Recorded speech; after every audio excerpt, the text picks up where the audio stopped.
Voy, buni bir ag'darib tushmasa bo'ldi. Tortimiz uchun qaymoq, sug'ishoniy moloko va hamda vanilin solib morozilkaga qo'yib qo'yamiz. Varyoniy molokoni xuddi shunaqasini ishlatasizlar, 2 xil yong'oq solib aralashtirib qo'yamiz.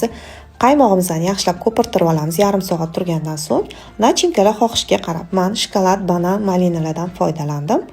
Har bir biskvitni propitka qilib, krem, malina ustidan ozgina krem, biskvit, propitka hamda varyoniy molokoni surib olamiz. Quruq nonga va ustidan ozgina krem beramiz. Xuddi shunaqa ketma-ketlikda solasizlar. Banan bilan shokolad bir qavatga joylashtirdim.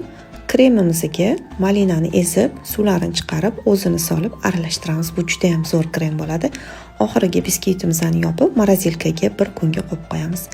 Ustida pokritsiyasi uchun mana shunaqa zizu krem bor, krem slivka deyiladi, o'zini ko'pirtiriladi va ustini bemalol shu bilan bekitsanglar bo'ladi.